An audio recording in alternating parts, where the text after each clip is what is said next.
Welcome to PodCapers, the official podcast of A Place to Hang Your Cape. And this week, in the lead up to Black Panther, we're talking about something good that's happening in the fan community for once at long friggin' last. Cue the music!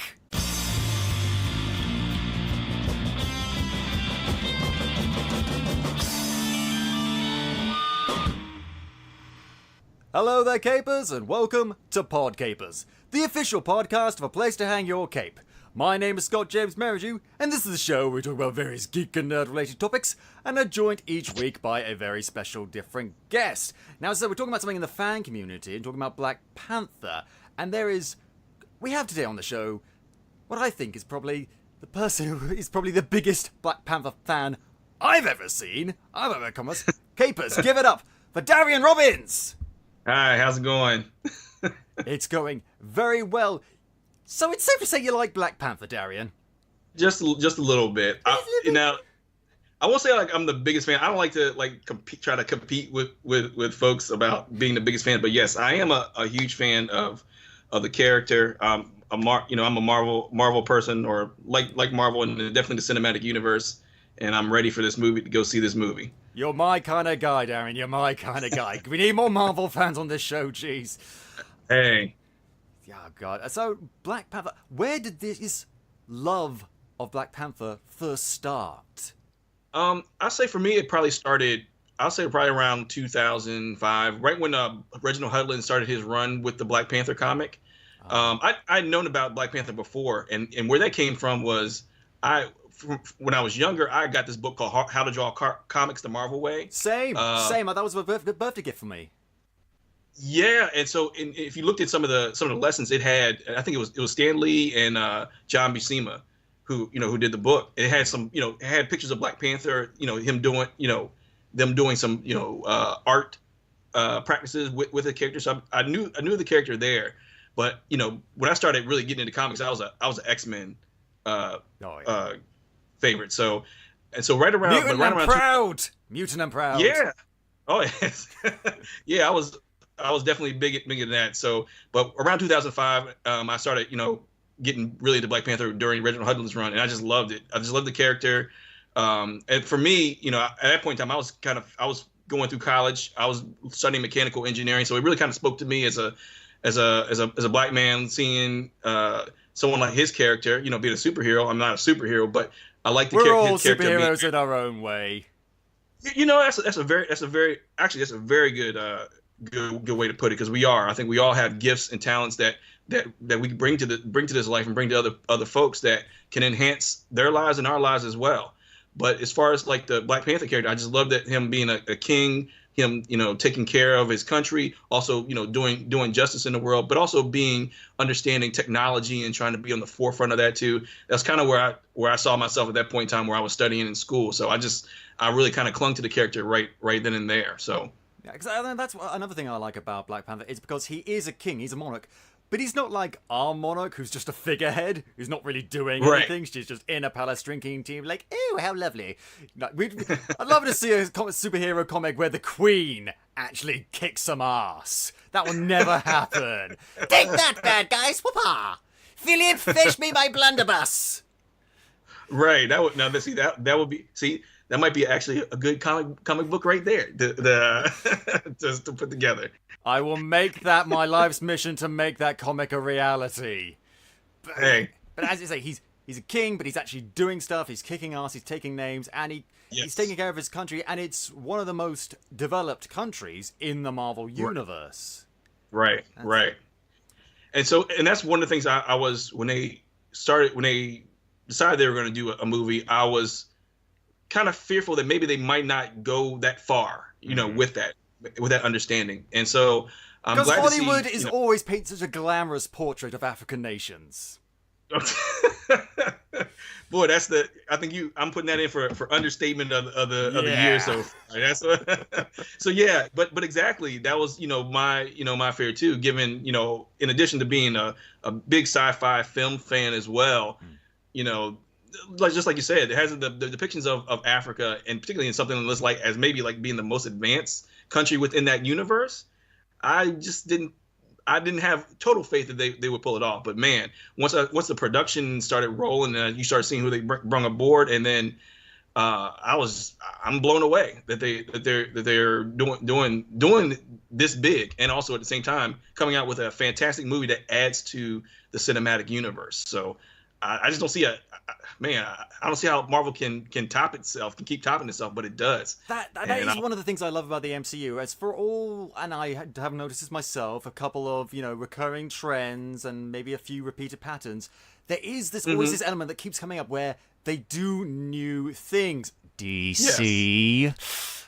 And I like that, and I like that it means we can always go to see a Marvel film and expect something new and something interesting.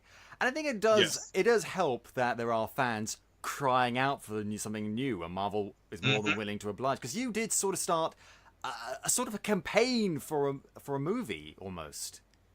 Well, yeah, I think, so that was probably around like 2015 when I just like, I don't even know how to describe it. Actually, I mean, it came from a couple places. One was the kind of like the aftermath of Age of Ultron. And I was thinking, like, well, what's the next steps? What's going to happen after that? And so I'm thinking, well, you just had Ultron basically create a world-ending apocalyptic weapon with just, a few pounds. I won't say more than a few pounds, but just a small amount of vibranium. So, I was like, well, what would the world's reaction to be to that? Knowing that, okay, this material that nobody else knows, has control of except for one small country. What's going to be the reaction? And I was it's like man. Plutonium times 1,000. Yes, yeah. So if you do the exercise of replacing the word vibranium with uranium, then you can kind of get a sense that the world will probably be pretty scared of Wakanda. So this was my thinking at that point in time. When we think of the societal and cultural and technological shift that happened in the 1950s post Manhattan Project, post the A-bomb. It changed everything, especially for America that had the bomb. Yes. And not just how Americans live their lives, but also how other countries live their lives because of American foreign policies and stuff like that, which I know nothing about. I'm literally just going by what I see in movies and Fallout games. But the possibilities are endless, and it's also, I think that's reflected in a lot of stuff you've done, because you've done, I think it's safe to say, a lot of fan art. Yeah, a lot. and I mean this, and it's so cool, because we also, if you go on DeviantArt for like half a second, you'll see a ton of fan art. There's fan art, and then there's stuff that you confuse for the real thing. Yes. This is what you've done. Yes. So, and it's just a way of, to me, it's kind of like a scheme of, you kind of bring it's bringing things to life, more or less. And the reason why I think it works so well is because really social media really helped that out. Because if you think about it, and this is the real secret, if you're able to kind of produce something that has some professional quality, like I'm not a professional in the sense that I work in graphic design arts every day, but I've been doing it for years. I can produce stuff of professional quality. But when you put it out, geez, I'm looking at it now. Jeez. But when you put it out, that kind of stuff out in a format of social media where it puts a form to everything, so that in your timeline you could have a real story and then have something like this pop up, that like a Wired cover or a Time cover that's fake or mock, but it's in that form, in that same form as the real stuff. You're scrolling on your timeline, you're like, as you see it, you're like, hold up, wait a minute. It catches your eye for a second because you're like, is this real, or can I, or not? T'Challa is on the cover of Wired? What's going on here? Exactly. And I think that's why, it just kind of caught viral, went viral, is because just that format, like people are scrolling down like, oh, wait a minute, wow, look at that. And so that definitely helps it, when you kind of bridge that gap from fiction to reality. And then also too, what that will do in terms of there's a phrase that I call visualization to actualization. And so it's basically what you see is what can become, what can become. And so that's what, and there's a lot of press and a lot of things made about, the moment of this movie in terms of what it means in terms of casting, in terms of representation, Yes, and presentation. I mean, and I think it's true because you know I know for younger kids that see this kind of stuff on screen, it'll do something to enhance them. Say, oh, I can be a superhero, or I can be a tech genius, or along those lines. And because I know for myself being a sorry. Go ahead. I'm sorry. Go ahead. I'm sorry. No. I want to hear the rest of this. Come on. Oh well, because I'm also like a big Star Trek fan as well. Star Trek, Star Wars, and so I love you now. Oh yeah, so but I'm looking at this stuff when I'm younger, and I'm like, how can I build a hyperdrive? You know what I'm saying? Or so let's make this thing. Jeez. Exactly. So that kind of fueled my desire in terms of going into engineering and that kind of stuff.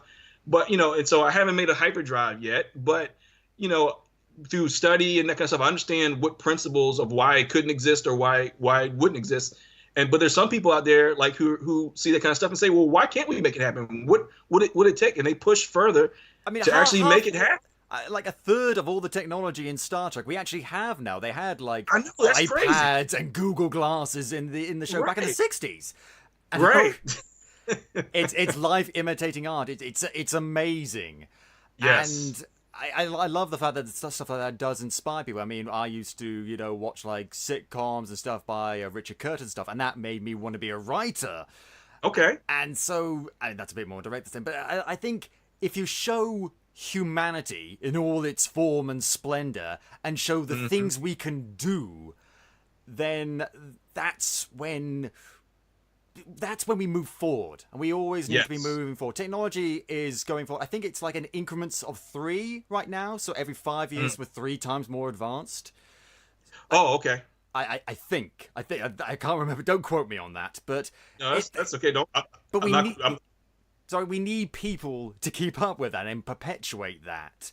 And that's why there's been a lot of push over here in Scotland. There's been a big push for having more women in the sciences. I've seen ads on TV in the cinema just to pushing people to get into those sorts of things, because we need that. And honestly, people are going to be watching TV and going to be watching movies, so let's inspire them through that. Absolutely. And anything we can do, because we're going to need. There's a lot of problems that we face on this planet that I think that we need creative solutions from. You never know where those solutions are going to come from, and so we need to. Penicillin was an accident. Exactly. And so, we need more accidents and we need more focused work. But just that imagination, or someone seeing even someone taking a look at that penicillin and saying, well, hey, let me study this a little more. Yeah, the curiosity, and maybe this can, and then going from there and say this could be applied to something else.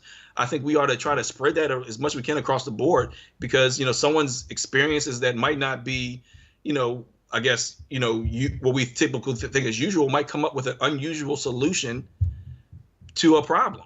Yeah, like the ozone layer, or world hunger, or Donald Trump's skin. There you go. Yeah, we need that, and that's like I say, life imitating art. And the fact is, considering the fact you've got a lot of attention off of a lot of these like magazine covers, and you've done things like commemorative coins and Wakandan dollar bills, and the people from Marvel and who are related to Black Panther have commented on this stuff. This is how good it is. Yes. And even some of I had I think I did a cover, a mock cover, like a Marvel, like a variant hip hop cover of with Chadwick Boseman on LL Cool J's Walking Like a Panther. And he actually retweeted that through his social media and made comment on that. And so, I like to think it's something that actually, people can feel, and it touches them to respond to and say, hey, that I like that. It gives me a good feeling or you've hit that sentiment of the character right on the nose. So it's been exciting to see the feedback from people and how they responded to it. Yeah, it's always good to know that the people making the stuff we like appreciate the stuff that we make in response to it. Absolutely. And they can't respond to everything, because like I said, deviant art, there's a million trillion billion things, most of which is just male characters kissing each other. Nothing wrong with that, but that's what mostly it is. And So no one can respond to everything, but the fact that they took the time to retweet that thing, it's a small thing, but it does mean a lot, I think. Yes. As I'm sure it means a lot to you. And just the amount of stuff you've done. I'm just looking on this website, Storyfy, and it's just a big, long timeline of all sorts of different things. And we talked about how professional it is, the professional quality, even though you yourself are not professional. But I also like how some things actually do reflect the MCIU, and sort of you could call canon. There's this thing, the thing you've done, like a Forbes screen grab, where the number 1 richest person in the world is T'Challa, number 2 Tony Stark. I bet he's just so pissed about that too. Well, we'll see. I'm actually interested to see in like Infinity War, like their interaction, if something like that actually comes up, not for the sake of boasting or either character, but just saying like, you know, that should be something I think that should be addressed, or you know, or something playful. I would be interested to see if that's actually something that's you know, I can just fix like this problem. little... I can fix this problem. Yes. I'm the richest man in the world. Are you though? Yes. Are you though? Right. What do you know that I don't? Yeah. So yeah, those kind of things are, you know, and that was the one thing too. I tried to what canon I could bring up or kind of fit in that space. I wanted that to be at the forefront too, because I just want to make, you know, as comic book fans, you know, I think that's the key to a successful comic book movie, is that you don't do something that's too far off base from what's in the books. You know what I mean? I mean, that's what, you know, I could go off on a whole side rant here, but dude, you know, this is the show to do that. Let's hear your rant. Come on. Well, you know, I'm really excited for, you know, what the next phase could be, and then also too with Disney acquiring, you know, getting X-Men back. You know, there's a lot of things that they could do for that next phase. I mean, imagine jumping to the end of Infinity War, whoever has the gauntlet, just basically resetting the universe, and now you got a clean slate. You can, that way, all these properties you can bring in together. You know, X-Men, Fantastic Four. Oh, please, please, 3rd time's the charm. No, 4th time's the charm. Damn Corman version. It's the kiss of death, those 4. The kiss of cinematic death. Yeah, I know. But you know, I was really wary of you know, of course I'm wary of, you know, Disney, what Disney would do with it. But so far, you know, it's been in good hands, and so they might actually bring forth a Fantastic Four movie that's really gets to the heart of why those characters are so endeared for so many years. And so, and that's the thing I'm really excited for. Like, you know, post, you know, Infinity War, I'm excited for Infinity War 2, because I just want to see what, you know, how all these guys play together and come together to fight Thanos and his crew, but also what happens after. I'm just really excited for that. But what I was going to say was that in terms of keeping true to the books, in my opinion, the first movie that you have where you actually have Wolverine in his costume is going to be a couple $1 billion movie, because, you know, they've teased us with this for years. But they're always like, oh, it's not. They always been on this thing of, well, you can't put it in there. It's going to look silly. Hello, like no, it won't if you do it right. You know what I mean? Or we have a woman in like her 30s with white hair. We have a woman with stripper white hair. We have a guy who's just wearing like these Ray-Bans all day, even at night. Like, yeah, I think we can handle it. You know, we'll manage. I mean? So, we'll manage. Yeah, right.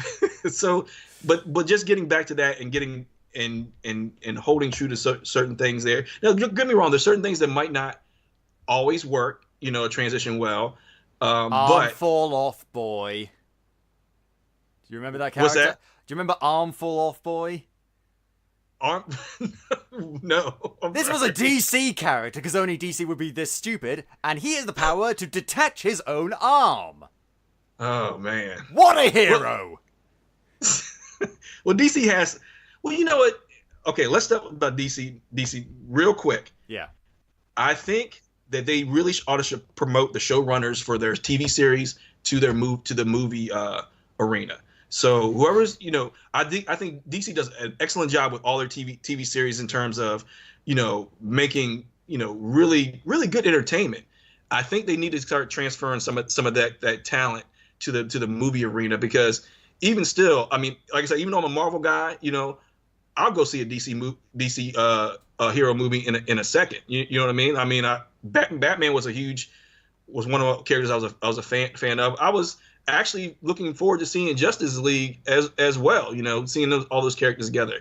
But I just think some of the world that they created at that point in time was just too much, and maybe a little bit far off based on what those characters and what people were expecting. So aside from that, but I think like I said, at the TV level, they kind of get it right. They kind of hone in on that. So I think some of those people who are putting those creative types who are putting the TV shows together, promote them to the movie level and see what they can do. And I think you probably might get a better response from anything's from possible at this point. I'll take anything, because I mean, as much as I loathe DC with a burning passion, I'd rather see a good DC movie than a bad one. I don't like seeing bad ones. I'd far rather eat humble pie and just say, okay, all right, it was very good and I enjoyed it and it's better now, blah blah blah. But it's they bless them. They try, and it never works out. Except in TV, I don't watch a lot of the DC TV stuff now, simply because for me they're a bit like soap opera-ish. They just go on for so long, and the episodes are so long. I don't have the endurance. I come from the land of like a 12-episode season tops. Right. Maximum. Right. It's too much for me. But I still stick with them for a little while, and I enjoy them, and then I leave them aside and think, okay, does Marvel any of good TV stuff? Netflix, yes. Everything else, no. Except for Runaways. Runaways is good. Legion was pretty good too. I was actually very, very surprised about that. That's a tough character to try to. I was wondering when they said they would do it. I was like, how are you going to do this? We'll get Dan Stevens. Right. But I was really surprised. Like I said, and I think at that point in time it's like, okay, you got somebody who really takes that the craft and the story and the characters seriously and say, hey, what can we do out of this and really make a really good series out of that. So you start to see one of that. That's why I think, I personally will never get superhero fatigue as far as shows are concerned, as long as you're coming up with good stuff and entertaining like that. So, and the thing is, bring this back to Black Panther, he has been represented in a few Marvel stuff outside of live action. I mean, I've got the DVD for Avengers Earth Mightiest Heroes right here. Okay. He's been featured in that, and I thought he was okay in that. He was, for me as a character, he was just sort of there. He wasn't really bad. He wasn't particularly standoutish. He was just a character that was there. Which, I mean, did you watch that show? No, actually, I didn't. No, bad on me. I recommend Avengers Earth Mightiest Heroes. I do not recommend Avengers Assemble. The movie, yes. The cartoon, no. It's shit. It's shit. Fuck you, Man of Action. I'm sorry. That's a whole other rant. That's a rant for a whole other day. But I am curious. There was a motion comic of Black Panther based on one of the comic books. Have you seen that one? Yes, I did, and I think I ran on BET for a little while. That was Black Entertainment Television, and essentially it was just the like you said, the comic, but just with some motion, put in between. So, and that did it to me. That did its thing. I like actually seeing that on screen. It kind of resembles like what you see now, like on like a motion comic, or kind of what they try to do with reading comics on your tablet now. That's, to me, it doesn't always, but just my own personal opinion, it doesn't always quite work. It's a very weird sort of mesh of two visual mediums that, if they're lucky, they can get. Because I mean, I've seen a few motion comics. The one I like is Joss Whedon's run on X-Men. I thought that was quite good. But there are times when it's like, I could just read this. I don't really need to have voice actors for this. I remember it was Jimon Honsu on that one. Yes, he was in that one. Who else was in it? I'm trying to think. I'm probably have to look it up because I haven't seen it in a while. But yes, he was in there. And he would have made a good Black Panther 2 years ago. But that's the thing. I was always kind of hoping in my own personal head. I thought he would be great either as T'Challa or, if it was really far in the future, perhaps T'Chaka, his dad. Yes, absolutely. But sadly, he got to be in Guardians of the Galaxy. That was Right, fun. right. Kind of a too big a name actor for the role that he had. I can't even remember his name. He was just like a henchman or something. Yeah. It's like, Well, I'm Star-Lord. Who? And that's all I remember. Right. Well, maybe they'll find a way to recycle him in the next phase or something. If they can get Paul Bettany to do 2 roles, they can get him. Yes. Yeah. Because I mean, something that really stuck with me, and is one of the several reasons why on the show I often say we need better representation, we need more representation, we need more opportunities for all sorts of people, is because apparently in an interview said that his young son, had said to him that he wanted to be white because that was the skin tone that Spider-Man had. And that really stuck with him. And that, so he wanted to get into superhero movies just to show that just to have more superheroes and more characters for kids to look up to that aren't white. And that really stuck with me. Yeah, I agree with that. That's the reason why representation matters. You know what I mean?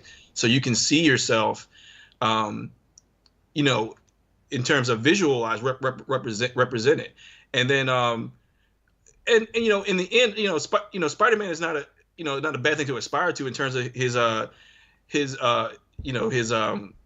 he represents, his powers. Yeah. Right, but it's the thing about the skin tone is like I don't want that to if it was like my own kids, I don't want that to carry to other things out in life, feeling that they have to wish that they were another skin tone just to be able to survive, happily in this life. I mean, because also at the same time, I would want with like this movie, I want kids of all colors, white kids or whatever, going in and say, hey, I would like to be Black Panther too. And not, but not from but only because they, as a humanity, that they see themselves, that they see, these people as we all should, as human beings, and so that we can see ourselves in one another, regardless of what the skin color is. Yeah, I mean, so I want to say I love Luke Cage. I like to see a bit of myself in Luke Cage. Yeah, absolutely. I mean, there's, and like I said, I've been an X-Men fan, so there's characters where. Like I want to be like, I wanted to be Forge. You know what I'm saying? Oh, I love Forge. So, or even with Wolverine in terms of his attitude and that kind of stuff. So, you get to see yourself in these characters. But, like I said, the representation as far as Black characters has been few and in between. And you will want, I would want like a young Black girl or boy to look and say, hey, you know what? I see myself in this universe, in this world, and I can do these things. When are we going to get a Rocket and Icon movie? That's what I want to know. I don't know. You know what? Anything is possible. For the life of me, if you would have told me that Guardians of the Galaxy would have turned out the way that it would, a couple years before they put it together, I've been like, okay, whatever. But man, like I said, this Guardians of the Galaxy is going to be a smash hit. Right. Exactly. I thought the exact same thing. I mean, I love Marvel. I loved every single movie they're putting out. When I found out Guardians of the Galaxy was going to come out, I was like, that's not going to work. And for the first time ever, I was proven wrong. It's bound to happen eventually. Yes. Yeah, so they do a really good job in terms of the creative portion, in terms of putting the story together, I think that's hats off to them and that creative team that oversees that the arc of the Marvel universe, to kind of make sure that when they bring something in, whether it's a property that's maybe not as I want to say as popular or as well as that jumps off the top of your head, that they're able to fold it in, develop the characters to such that you are enthused by their actions and ready to see them anytime that they come out. So yeah, because that's the great thing about the superhero genre. It is so vast, and there's so many different characters from all over the world, and all sorts of walks of life, and I just want to see it all. I want the whole thing. Me too. God. Me too. Yeah, and we're getting that in increments, but I'm an impatient bastard, and I want it all now. I'm like Freddie Mercury. I want it all, and I want it now. I did not get into my school's production of We Will Rock You, just letting you know that. Oh dear. So I want to talk about. In fact, no, before we talk about that, we're going to have a little break while I plug something. Because, yes, Okay. Capers, we have got an ad for the first time on this show. Now, we have been sponsored by very special people. Now, do you want to learn how to make comics? Are you looking to get help to get you started in, like, say, a course taught by some of the best in the biz? Well, Neil Gibson, the editor and head writer at T-Pub Comics, who brought you titles like Twisted Dark, Tabitha, and Theatrics, is doing just that. Neil is offering a free webinar for anyone who wants to learn the T-Pub method for making comics. If you like the webinar, you can sign on to his web course using the code CAPE, all caps, to get a 5% discount. This is a bargain, people! You'll learn everything from how to write a comic book script all the way through to how to market your final product. Even if you can't draw, which would help me a lot, this course will help you break into the comic industry. So sign up for the webinar at tpub.co.uk/free-webinar or use the link in the show notes we'll provide and use the code CAPE if you want to sign up for the course. And it's a great deal, guys. You should really check it out. I want to talk about a Black Panther theme park attraction. Now, in amongst the many different fan art stuff you've done, from the coins and the wired covers to pictures of Black Panther with President Obama. OMG, please, I wish that could have been possible. You had a little idea for the world of Wakanda, so let's talk about that. Okay.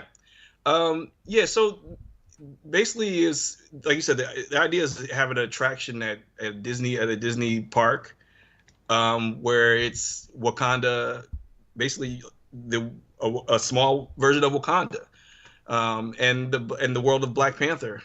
So the idea for this was part of this, this campaign run. So at times, just to give an overview, at times like everything that you see was kind of like my idea or my feeling of, if I had the opportunity to run the marketing campaign for the movie, what would I do to, help promote it or think would help fill things out to get people interested in it. So this kind of started out of that aspect where I just did like a little flash of, World of Wakanda with the Panther and, featuring that majestic this time I was doing statue. At Animal Kingdom, in Disney. And then, okay, did you just say Animal Kingdom or Anal Kingdom? Because those are two very different things. Two very different. I will not take my kids to Anal Kingdom. I won't do that. Exactly. Animal Kingdom. Let me be clear about that. Animal Kingdom. Thank goodness. Right. Yeah. Disney's not gonna like that. Anyway. So this past summer, I got a chance to take my family to Disney World, and we went to the Animal Kingdom, and they have a attraction there called the World of Pandora from the Avatar movies, and of course, that definitely makes sense. I mean, Avatar has made like the whole $2 reason billion. the whole reason anyone liked that movie because it looked so gorgeous. I mean, they had like my gosh. There was a psychological syndrome named after it about describing people who left the theaters after seeing it in 3D and got a bit depressed because of the real world. Well, yeah.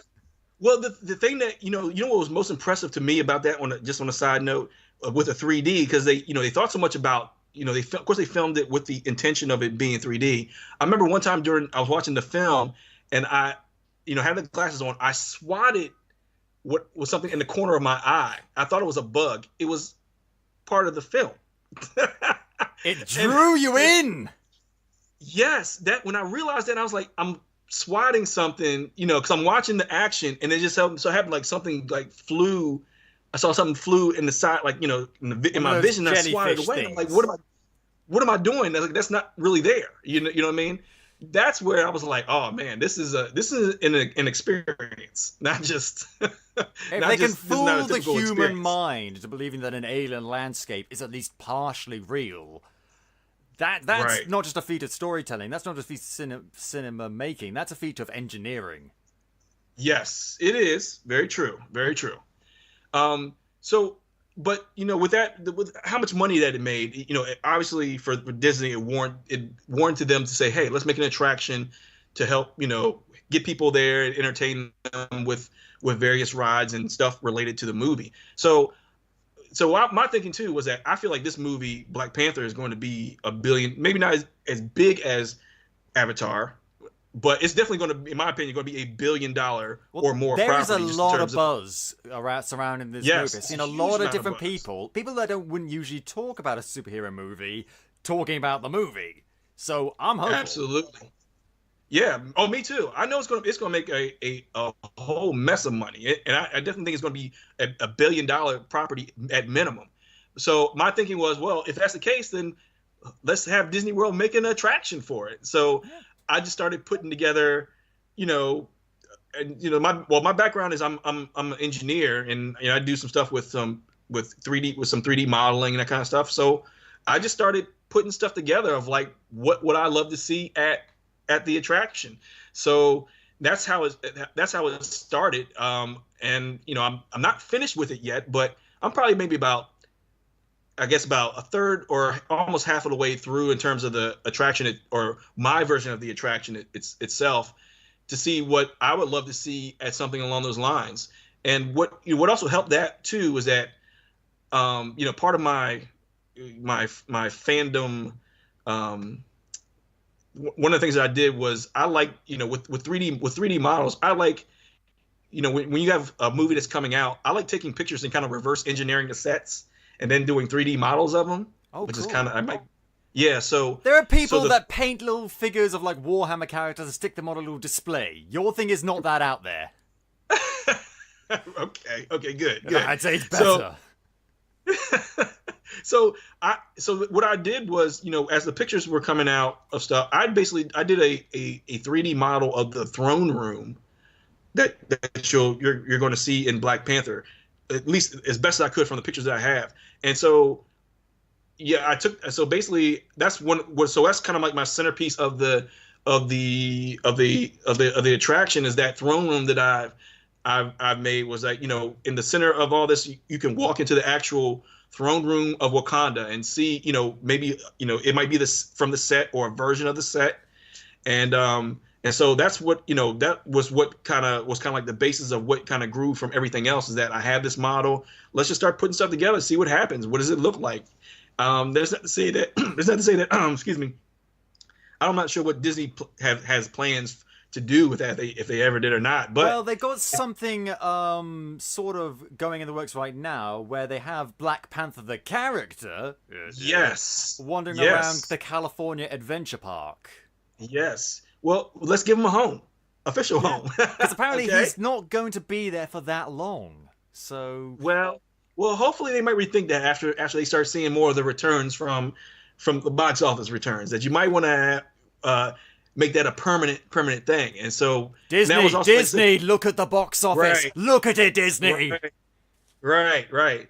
And so again, like I said, if they need some ideas or maybe some convincing, hey, bring me in. I'll show you my model, so you can get an idea of what I'm trying to do. So, and once I'm done, I'm probably going to post some stuff online, just to maybe not help fuel the fire, but just show the fans out there and see what their response is. The potential for these sort of things. Because I mean, I could count on one hand the instances of something that the fan has come up with that's ended up in something canon, now actually professionally produced.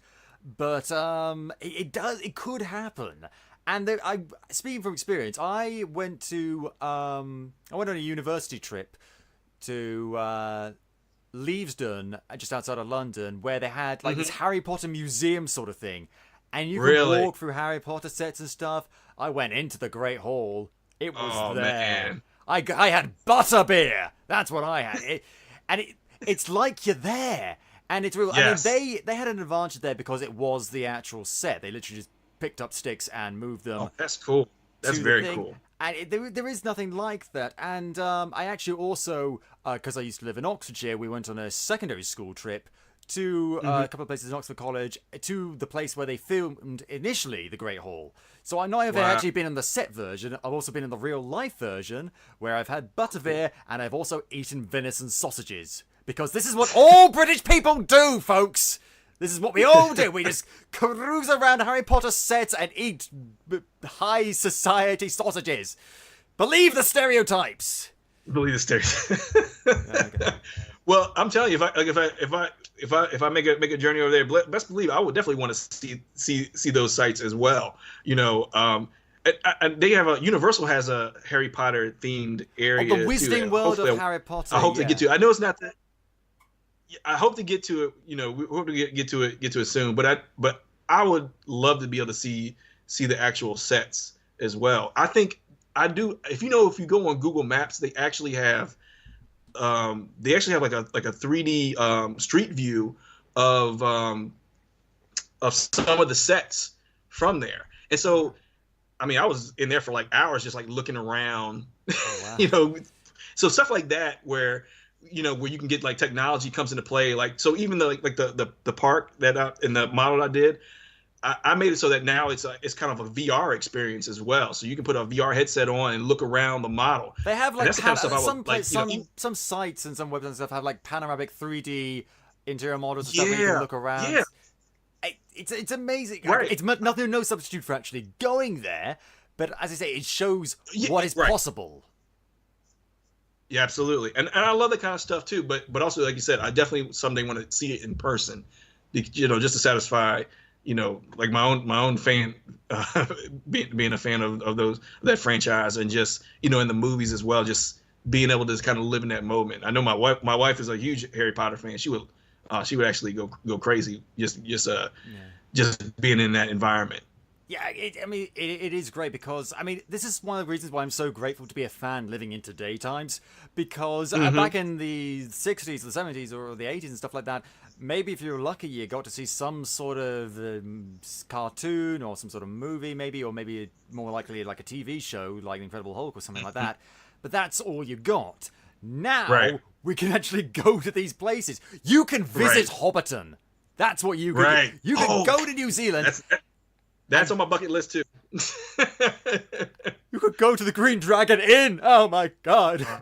I could take my shoes off and pretend I'm like a hobbit because I have the last name to suit being a hobbit. Merridew, so it's very hobbit-like, and also a very hairy feet. So I'd be right at home there. God.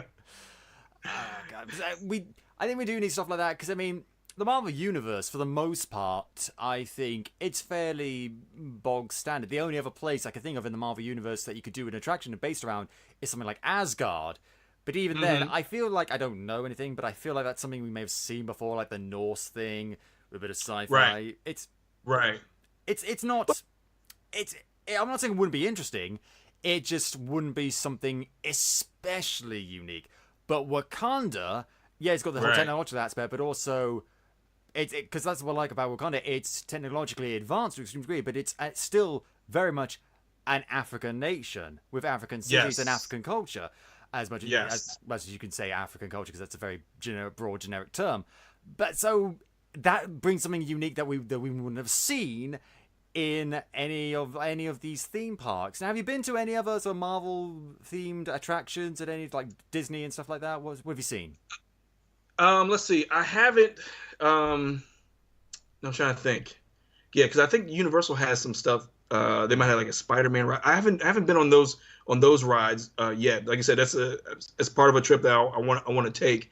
But I'm interested to see if Disney will maybe make like a Marvel park. Well, you know what I mean? That's the thing, you see, because I talked to my friend Mark Russell. He's on the show many times. He's a good friend of mine. He, because he knows everything about Disney, he pointed out something to me and has done several articles on the site that might make that a bit tricky. Because apparently, I think in 1994, Marvel and Universal entered a contract to feature their characters in the Universal theme parks in Hollywood and Florida, and this has become a bit complicated with Disney's purchase of Marvel, because apparently Marvel, and I'm just going to quote the article now, Marvel can pull out of the deal if they find Universal are misusing their characters, etc. And according to the contract, Universal owns the right of Marvel usage in theme parks east of the Mississippi River for any property they are currently using. Which means Disney, east of the Mississippi River, can't incorporate attractions based on the Avengers, X-Men, Spider-Man, or the Fantastic Four in Walt Disney World. And the name Marvel can't be used in Disney parks. However, obviously, in the California Adventure, they have Black Panther.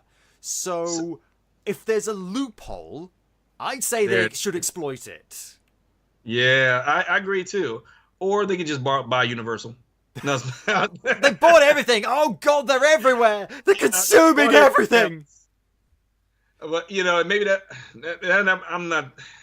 That's not. We were talking about having a diversity of things. Maybe having a Disney owned everything may not be the best way to go as far as fully entertainment is concerned. My literal nightmare. Right. Oh God, yeah. No. I'm not a full fan of that. So. Yeah. Okay. Yeah. We can find some loopholes to do something along those lines. Because yes, that way we can get this park made west of the Mississippi then, as opposed to the. I don't know where the Mississippi River is. I'm assuming it's in Mississippi, but I don't know where that is. I learned British geography. Right. Which is to say, crap geography, where they just had us colour in the British Isles. Oh, you coloured it in green? Good. Oh, you coloured it in purple? You fail. That's the British education, ladies and gentlemen, is not that great. But when I was a kid, though, I did go to Orlando. Parents took me and my sister, friends of ours, to Orlando. We went to Disneyland. I was young. I didn't have any choice capers. Don't hold it against me. But we also went to Universal Studios. I got to meet Spider-Man and Wolverine. Best moment of my life. Oh, yeah. Okay. And we also did go on a few of the rides. Now, there's... What have they got? They've got... Doctor Doom's Fearfall, which I didn't go on, and the Storm Force Accelerator, which involves like Storm from the X-Men. Didn't go on that. Oh, okay. But the two that I did go on, that I can remember, was the Incredible Hulk roller coaster. I don't know what it's called, but it's Incredible Hulk roller coaster. That was a lot of fun.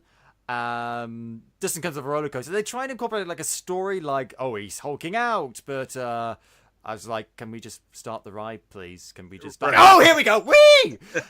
Right. But the one that I really did like was the Amazing Adventures of Spider-Man one, which is not so much a roller coaster, just more like an interactive, motion-based 3D, in terms of dark ride.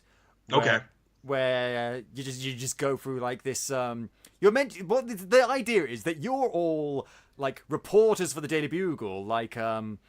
I think they use I can't remember what it's called. They use like this thing called Scoop technology. I'm going really far back, guys. I'm trying to reach back in my memories. I can't remember what I had for breakfast this morning, and you're making me go back like 10 plus years.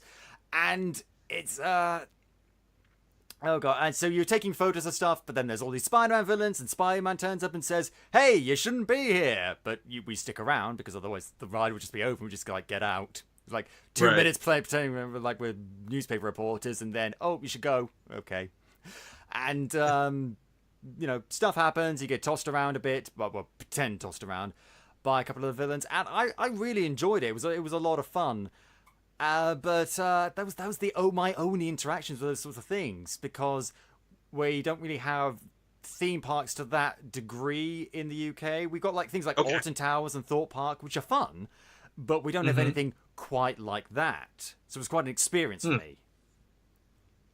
Okay. Well, I'm trying to think. Wow. Yeah. Well, I mean, I've been to. Yeah. I think here in America we have plenty of those type of theme parks where it's just, your senses can be overwhelmed and overloaded with all types of drops and turns and all that other stuff. So. I'm not sure, how, like, let's say in the context of them doing something with them, in the Marvel world, like you're saying for like World of Wakanda, I have some ideas of what they could do, but what would be the best thing that I guess attracts the folks out, I would have to, leave that up to Disney. Ulysses Claw is trying to steal the vibranium. We better get after him. I would have something like a vibranium mine ride, you know what I'm saying? Where, like a totally, maybe like a dark, dark roller coaster ride with vibranium lit up around the place. One of the things I would like to see in there is like a stunt spectacular show, like a Black Oh. Panther. I remember, I think at what is it, Disney's Hollywood Park, they have like a Indiana Jones stunt spectacular where stunt actors go through this sequence of events, explosions, and you're sitting in the stands to watch it all. So I was thinking something. It's along those amazing lines that this too. happens like every 45 minutes. Dear God. Yeah, man, when you put it like that, this is like I'm trying to imagine what the stunt person coming to like the coffee room is like. Okay, hey, I just got blown up. Okay, it's time to go get blown up again. So If I was on a movie set, I wouldn't have to fans. do anything for like hours, and then I just fall onto a mat. Right.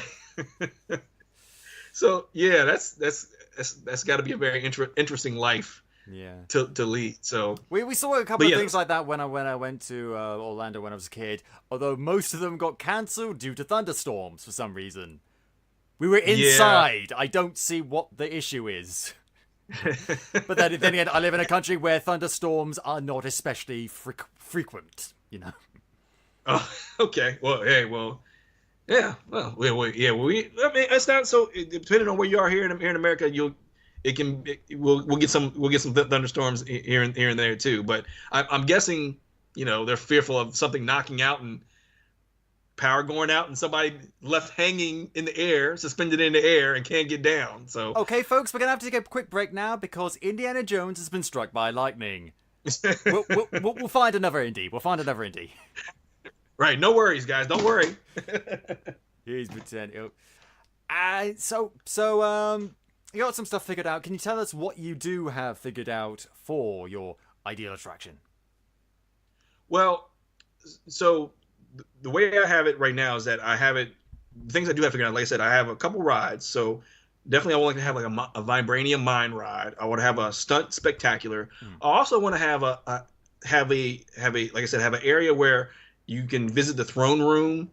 Like an actual set from the movie. But also within that, I would love it if they would just have props from the movie or costumes, so you can see them up close and up and in person. And so some of the other stuff that I'm bouncing around too is how you mainly how you get to the attraction. So I have it such that you kind of go through this temple, starting at this temple, like the temple of the goddess Bast, which is the the goddess that kind of like the Panther religion for the country is based on. So you got to go through this old temple through this kind of like this jungle forest with waterfalls until you finally encounter this huge panther statue that you kind of walk under and walk through to get to the modern day Wakanda. So I'm just thinking about in terms of how to fit things, how it would fit in the actual park itself. So in the Animal Kingdom park, they have an area dedicated to like Africa, and so it looks more kind of it looks more of I guess what you would stereotypically think of what what an African town would look like. And like you say, we're using Africa. I'm using African term as a broad term because Africa It's very is a Lion continent King. Let me put it that way. full of many countries with many different cultures. You know what I mean? And so but you go through that, and it's just a progression. You go from what's you would see as kind of like normal technology, normal what you see every day kind of stuff, to hyper technology. Sorry, there's a bunch of pencils falling down. Well, they were just so amazed by your ideas. Gee. Yeah. That and yeah, they'll be all right.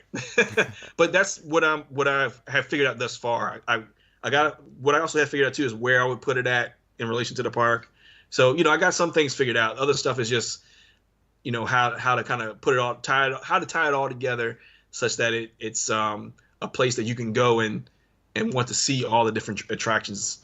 This all needs at one to be time. real. You're not playing Roller Coaster Tycoon here. You're actually doing something real. No. I want it to be real. I want it to be real. I think, like I said, that going back to what I was saying about visualizing things is the first step to actually making them real. Yeah. I don't know if you've seen what happened. Oh, this past week, they had Chadwick Boseman on the cover of Time magazine. Ooh. Yeah, that's a huge thing.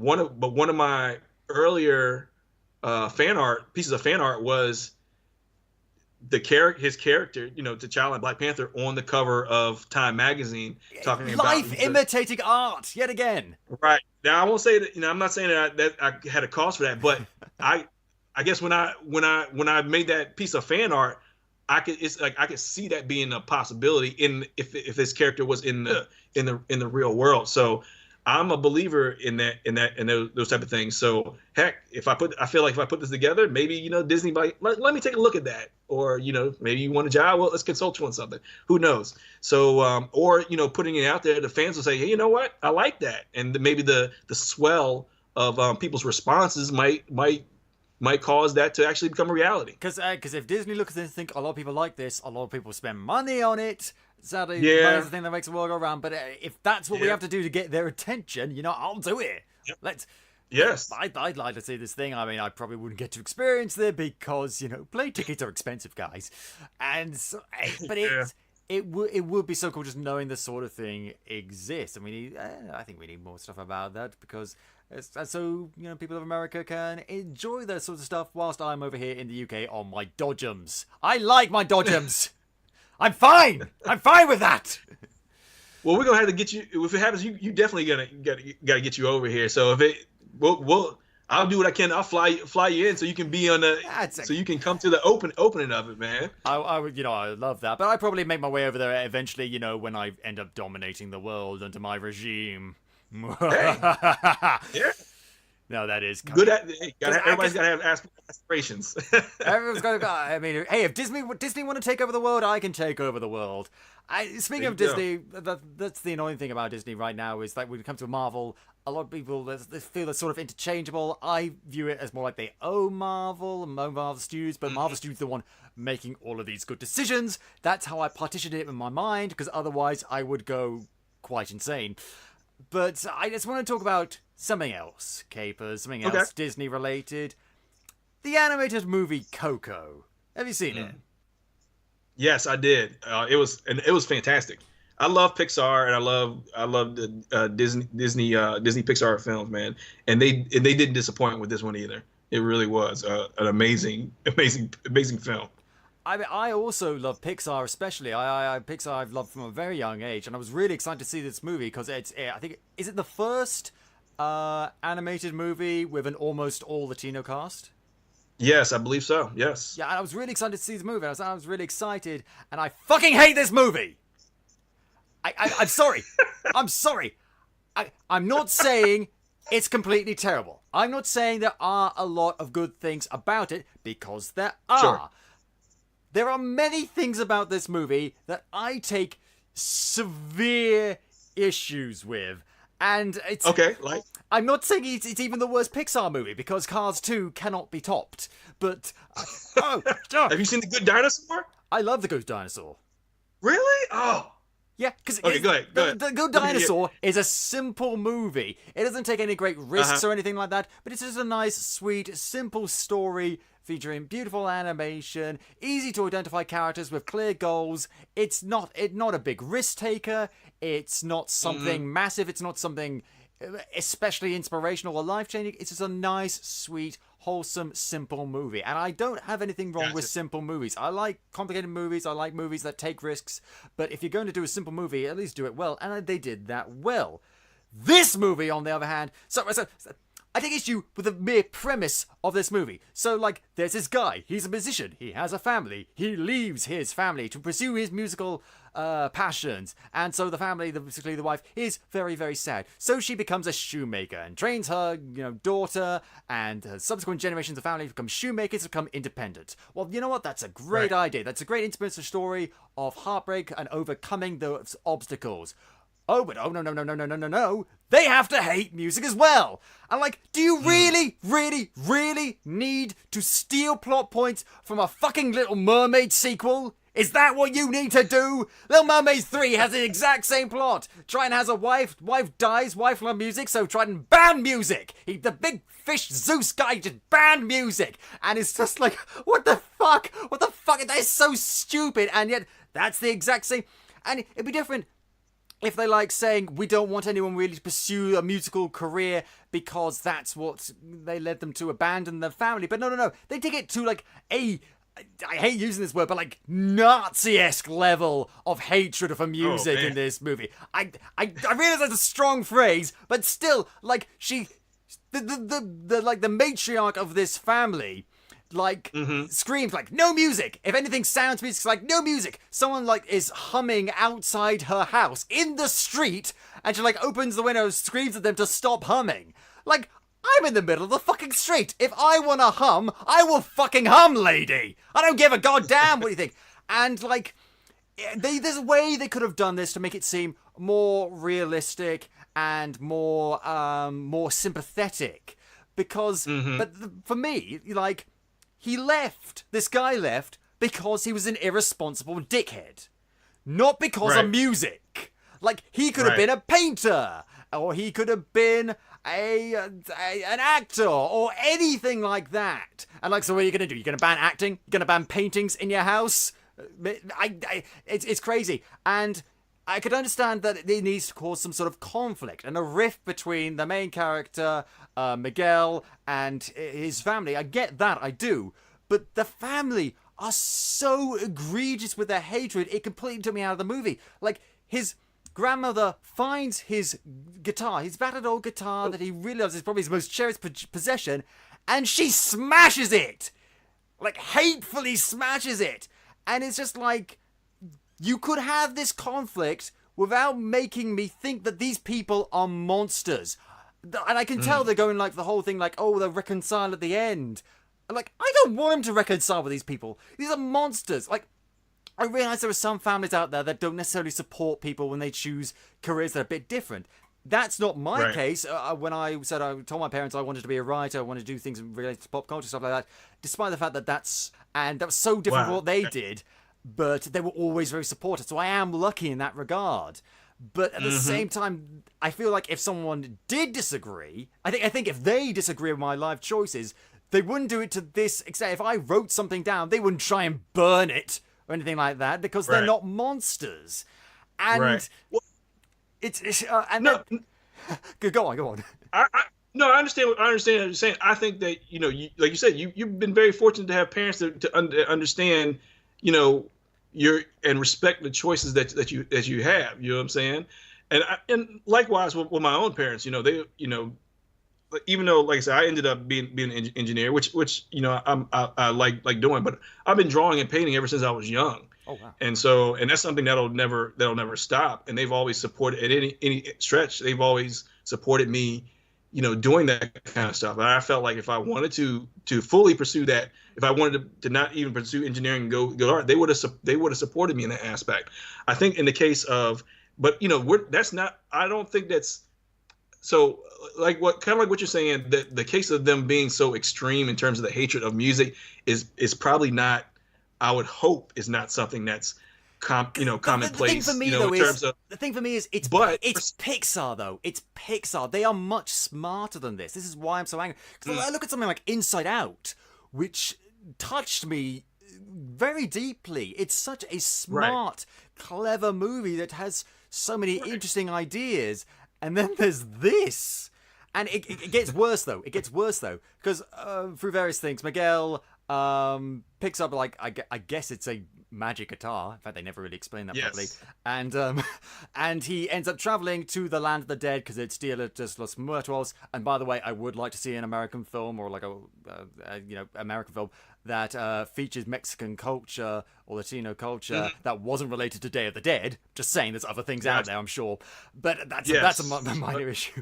But he gets transported to the land of the dead, and he meets his like dead family members, and there's like saying, okay, I need to get back to the land of the living, otherwise I'll become like dead forever, like prematurely. And they're like, okay, we'll help you with that.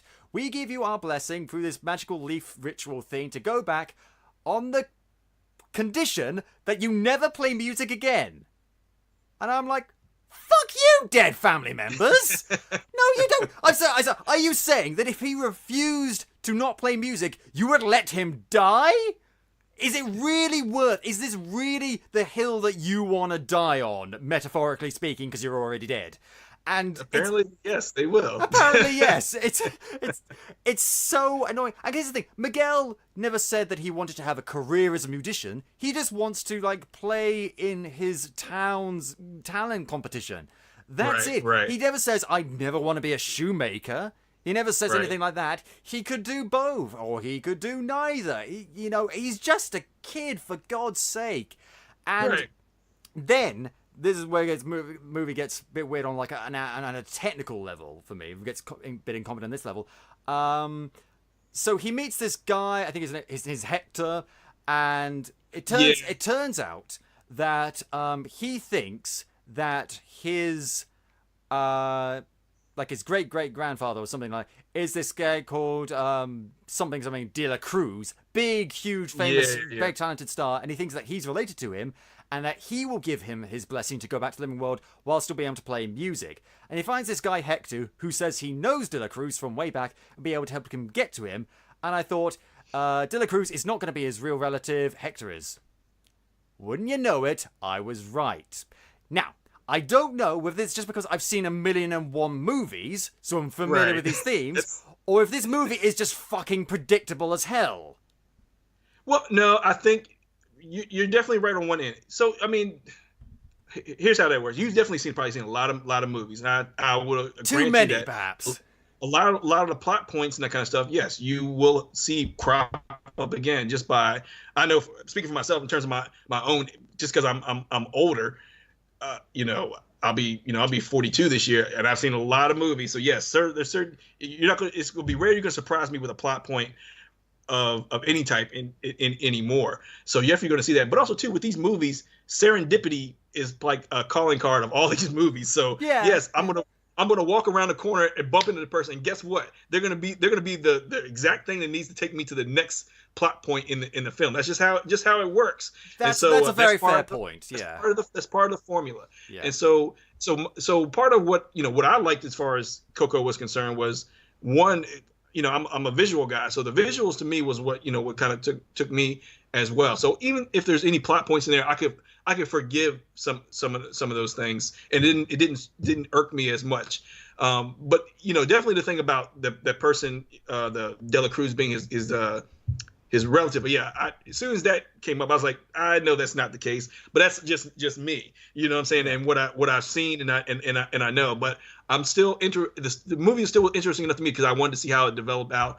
I'm not too familiar with as far as all aspects of Mexican culture. And I think you had a great point of with any of these things, you want to see more aspects of the culture than just them, maybe focus on. I mean, if every single American movie featuring British people was just like Robin Hood, I get kind of sick of that. Oh yeah, absolutely. And so so yeah, no, I definitely understand that. And hopefully, we want it to be. Hopefully, stuff like this can be like a gateway. It's like, okay, don't just stop with this. Seek out other things, like you said, the other aspects of culture and stuff that they produce to be able to see what other things they have to offer. There is good stuff about this movie. The animation is spectacular. The music is great. I'm not that familiar with that genre of music, those sorts of things, but I really liked it. I thought it was really kind of cool, and I could go on and on about so many different nitpicks and so many plot holes. I think it's probably the most plot hole ridden Pixar movie I've ever seen. Gotcha. Okay. I don't want to go into too much, but the movie just left me with this feeling like I got irritated and incensed because, and one of the reasons why I hate Disney so much is because I know they can do better. Take that and times it 100. That's Pixar for me. Because the Cars is a wash. I don't care about it. Cars 1, fine. Cars 2, shit. Cars 3, surprisingly good. Great, fine. I don't care because Inside Out. I mean, I will never stop singing that movie's praises. Partially because it's so brilliant. Also because when I was young, I moved around a lot. I lived in lots of different places, and so seeing a character that was struggling with moving to a new place really hit me. And so it always has that sort of connection. And then to see this. And also, not just that, the fact that for me, it's this bad, but also that this is the first animated movie that has a nearly all Latino cast, because I see you, John Ratzenberger, I see you there, you're there, you don't think you can hide from me. But it's It was just disappointing. That's the thing. It was really disappointing. I was really looking forward to this movie, and also I take issue with the title, Coco. She's a minor character. She's not even that central to the plot. I mean, fine, okay, but it's like Brave all over again. It's like, just call it its original title, The Bear and the Bow. I get that. It's a story about a bear and a bow and archery. That's fine. Why is it called Brave? Being brave wasn't even one of the central themes of the cooking movie. Well, I guess it goes to the marketing of they like to keep one word titles. I mean, oh god, oh, now I get it. Everything just clicked into place. Oh. Right. I mean, so that's why the Good Dinosaur didn't work for me. No, no, I'm just playing. But you're right. But Pixar has done really, really well in terms of taking, I'll say taking storylines or stuff that you're like, how are you going to make a story out of that? And really touching like, I think like one of the best opening sequences of any movie ever done was the first opening sequence to Up. Oh god, man. Oh god. I almost shed a tear. I was like, what kind of movie am I watching? Like I was like going through the first 10 minutes. I was like, yo, this is some next level stuff. Like, who thought of this? Like, this is genius. It's touching all the same time. Happy. They're newlyweds. They're in love. Oh, they want a baby. Oh, how nice. They're in the doctor's office and she's crying. Why is she crying? Yeah. No, don't cry, Ellie. To go through that whole thing, and like after 15 minutes, I'm like, yo, we still got like an hour movie left, yo. Like, I'm done. Like, I'm emotionally spent already. You know what I'm saying? Yeah. And so, you said I agree with you. They have portions where they're really smart about how they craft their story. And so I can, from your standpoint, and you're also a writer too. So yeah. I'm not a writer. Not saying that.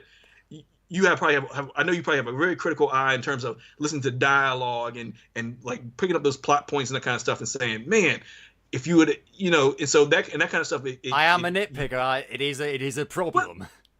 Well, at the same time, it's like what you like to see, or you think that, man, like you see something, you see the potential in something, and say, man, this could have been so much better if they just would have went, right instead of going left. So I can understand from that standpoint why you would have a problem like with this movie. I didn't have that problem so much with this movie. I just kind of like, my willing suspension of disbelief, I'll just buy all in because I think I'm more from the visual aspect. I'm just taking it all in like, man, I've never seen, I'm interested in how they put this world together. Or I'm saying like, for the stuff that's the plot points that are typical, you know what I'm saying? There's the stuff that was atypical or I hadn't seen before, or hadn't experienced before. I'm like, okay, I can let that plot point go for the overall experience itself, and then I walk out and like, well, did I enjoy it? Yeah, I did enjoy it. And then certain things that it did hit for me in terms of the family aspect, in terms of the generations of, even if you're my family, even my family's not so hard on, what you got to go this direct path, or cut this thing out totally out of your life. There, the ties as far as generational ties from remembering the people that came before you and honoring them, and also at the same time taking care of family as well, even in their old age, or things that really resonate with my family. I can identify with seeing older generation, having them in your home, taking care of them, listening to stories, finding out stuff, stories about things that happened before by just looking at a picture, what I'm saying, or discovering a picture in there. So those kind of things I clung to. Perspective is everything. That's the thing. It is absolutely. And so with this being like with a predominantly Hispanic and Latin focus and cast and that kind of stuff, I hope it's not the last time we see that type of production value. But like you said, maybe it'll explore something more in the culture and hopefully for yourself, like you said, in a smarter way, a smarter story that, or picking up things to kind of weave things together better so that you fully enjoy the experience as well. Yeah, I mean, all I can say is I don't really know that much. All I can say is things weren't, aside from the whole deal of just lots of thing, it's not stereotypical. It doesn't portray these people as bad. They're characters like anything else. That was never an issue for me, thankfully. I'm really glad about that.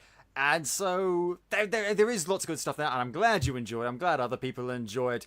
I did not, but then I'm a curmudgeonly old bastard, so, you know. No, but you also realize Disney is going to Disney. You know what Yeah. I'm saying? If there's one thing I've learned, is that no matter how much I rant, they're gonna do their own thing, and I'm just going to shout into the void.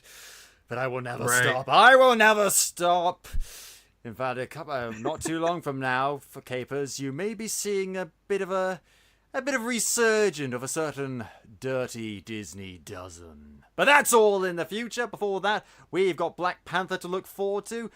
I'm really looking forward to this movie. I accidentally saw a trailer for it, because I usually avoid the Marvel trailers, in the cinema, because I just saw it and I was just like, I've seen enough of it, I'll just accept it. I won't do my usual thing where I stick my fingers in my ears and hum, because that gives me weird looks.